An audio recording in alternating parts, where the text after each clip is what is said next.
G'day everyone, I'm the Red Scar and this is Red Scar Gaming. Today I'll go over the draft that I had for Rakdos Battles deck for March of the Machines. I did not do very well. I lost 3 games in a row and hopefully we can learn, well, I can learn and you can learn what went wrong and what I messed up and what I should maybe do next time. Yeah, just as per normal. Lithomantic Barrage is one of those cards that I know a lot of people aren't a huge fan of for a draft. Though I seem to have used it pretty well because in this particular draft, I could have used that every single game for the 5 damage. I didn't get 2, but I mean for 1 mana, it's pretty dang well spent. Even if you can't spend it, in red, you've got enough opportunities to discard a card to draw a card, and if you're against, say, mono black, you may as well discard that one. Aetherblade Agent. I did draw that fairly often. 1/1 Death Touch is often a dangerous card to have. Not as dangerous in a draft, because your opponent tends to have smaller creatures that comparatively doesn't, the opponent doesn't mind if he dies. But, I mean, it seems to have done pretty well. I got to transform it a fair bit, actually, into Gitaxian Mind Stinger. I am a little surprised that it didn't get quite as much use out of Mind Stinger as I would have liked. Game 2 in particular, my opponent was just playing a bit too much control for me at the time, I suppose. So, yeah, my opponent just did well. Bladed Battle Fan, I wasn't a fan of it to begin with, and I'm not a huge fan of it now. Sorry, excuse the pun, I just noticed that. It does have... I think in hindsight, it's best at when it enters the battlefield, target creature gains indestructible, effectively. The +1 bit doesn't help massively. It's not terrible if you got that 1 spare mana and you may as well spend it on equipping it to something. So, yeah, it's not bad, but 3 of them, I probably relied on it a bit too much. So in this particular case, maybe I should have, kept 1 maybe and dropped the other 2. Nazumi Informant, because I'm playing a little bit control-ish in this deck, Nazumi Informant's probably not bad. I think I only got to play it once though, so I didn't get a huge play out of it. And in a draft, it's not super powerful, but if played at the right time, it can sort of shut your opponent down. Invasion of Asgol, I was hoping it would do a bit better. Most of my opponents seem to have a few creatures out when I played Invasion of Asgol. Sometimes it sort of didn't matter what they sacrificed, but sometimes it was basically just destroy chump blocker that doesn't do anything. So like, it's not bad, but it's not great either in draft. I didn't get to use Ashen Reaper as much as I'd hoped, but it has its moments, probably not as draft as I'd hoped. Etched Familiar, I'm just generally happy with it. It's, certainly not a game winner, but it can swing it your way a bit, do that 1 useful block, something like that. So, yeah, I'm still happy with that one, I think. Ica Shade, it's, certainly not a great card. I didn't get much opportunity to use it effectively, I think. Because, maybe it was just bad luck or something, but it didn't seem to trigger as often as I maybe wanted. That triggering twice is probably 3 mana pretty damn well spent, but it just didn't work out for me. Maybe bad luck, maybe I just shouldn't draft it, but we'll see how we go next time, I suppose. Caster's Depth Guard, I know he's not the most popular card ever because it's a 4/3 defender anyway. When it's equipped with that Battle-Bladed Fan though, it does work out pretty well, though it's still 3 mana, plus the equipment I suppose, for a 5/3 then. I didn't really have much opportunity to go with something else though, so maybe it's sort of the best I could do, which didn't do very well. Consuming Aetherborn, even from the start, I certainly wasn't particularly happy with it. I got to play it once. It certainly wasn't a waste of effort, but it's certainly not a game winner either. So I think in the future I'll avoid consuming Aetherborn as much as possible.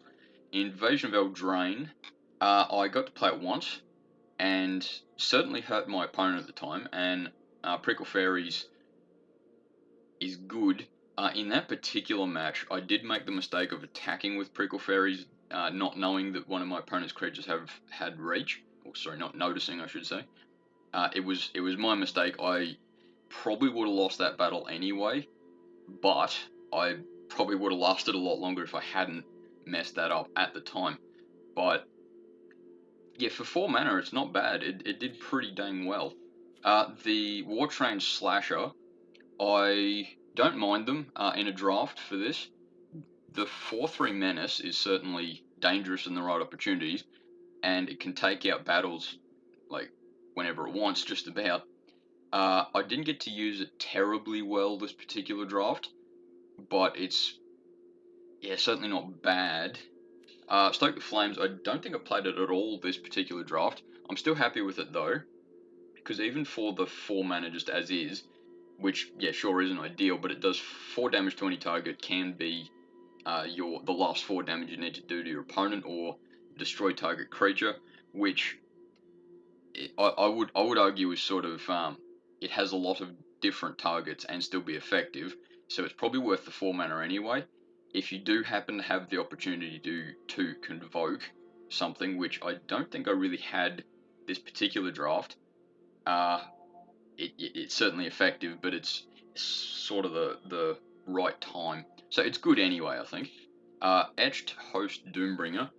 I did get to use it once, and I think it was that I ended up putting 3 defense counters on one of my opponent's battles, which gave me at least one more turn to play the game out, but it didn't win. Maybe it means that it did well, but not well enough in that particular case. I hope that means it's good, but I'm just not really sure. Invasion of Olgrotha, I didn't get to use this particular time. Maybe, at least in this particular deck, it just costs a little bit too much for what it does initially. If I can guarantee the destroy target battle sort of sense of it, then it's probably pretty damn good, but I just didn't get to use it this time, so in this particular case I probably shouldn't have drafted it, but there's a lot of ifs in that sentence though. Onake Javelineer, I have used several times, and in my experience at least, when it works, it really does work. It seemed though my opponent, every time I think I played it, my opponent destroyed target creature and got rid of it in that sense, which it's not really worth the 5 mana to force opponent to discard a destroy target creature spell. The tap ability is good, and the fact that it has reach would help this deck in particular, because I don't think there's any other reach in this deck actually. Furnace Host Charger. I think I mainly used the mountain cycling ability for it. There was it first game I played it, and certainly helped, but it didn't do particularly well this time. Once again, might just be a little bit bad luck sort of stuff, but at least it has the ability to be useful to you even if you're having bad luck, so I suppose it's still good. Land-wise, I'm happy with that. Bloodfell Caves is good, if not amazing. Excuse me, let's see what else I could have gone with. Aerial Boost. Well, the white cards in general, at least from what I got, is essentially combat tricks. Inspired Charge would have been particularly useful in this deck, because I went pretty wide all of my games. I'm sure you can understand why I wouldn't go Inspired Charge and have to add white just for that.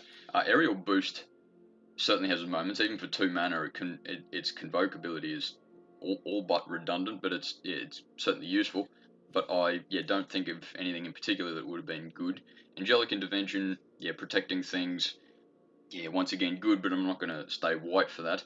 The only thing that I'm maybe regret the most is that, with the power of hindsight, is that I initially went blue as well, 3 colors, so maybe I should have even kept blue instead of red.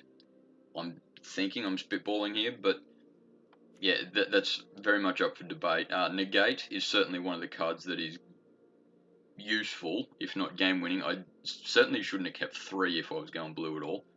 But I mean, it has its moments. Yeah, 2 might have been good. Stasis Field, it's almost destroy target creature, which certainly useful. And if I was going blue, it would have been, I suppose, instead of Invasion of Azgul, is maybe the thing to go with. Meeting of Minds is best when you can convoke it. Depending on what I would have put it in for, it's a card I would have kept, I suppose. Halo Charge Scab, when it works, but when it doesn't, for 5 mana, it is a bit dangerous. So, my past experience is that you've got to be careful playing it, but when it works, it is a good card to have. Tidal Terror is definitely one of the cards that had I gone, say, blue instead of red, I would have kept, just for the island cycling, I suppose, instead of Furnace Host Charger.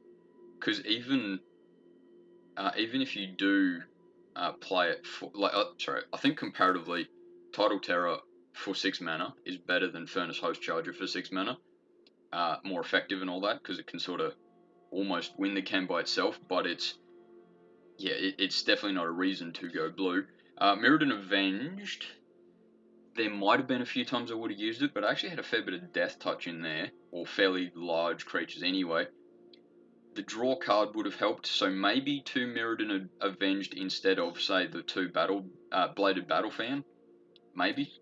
Dreg Recycler, I don't think I would have got much opportunity to sack an artifact or creature, though, yeah, maybe I should have gone that instead of, say, Ica Shade, maybe.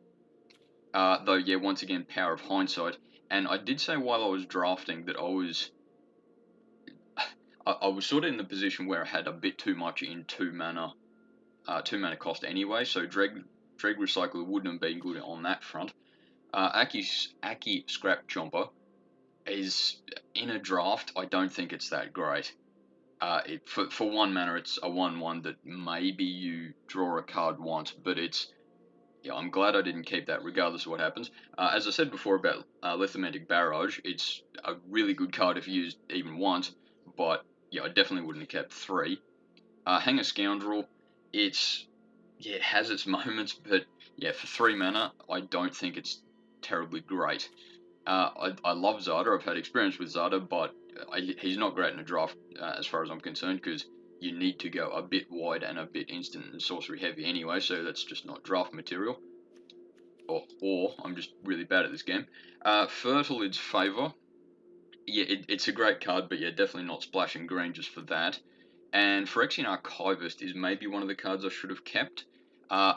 I suppose in hindsight, instead of Invasion of Orgratha, just down there, because I know that I didn't get to play it anyway, but for the 5 mana, it probably wouldn't have exactly won me the game. And Phyrexian Archivist is more reliable, is perhaps the way to phrase that. So yeah, that's my thoughts on my Rakdos Battles deck. As I said though at the start, I didn't win a single game, so maybe I just did absolutely terribly, and yeah, I should have not even gone Rakdos or something. Anyway, thanks for watching. See you next time. Learn from my mistakes.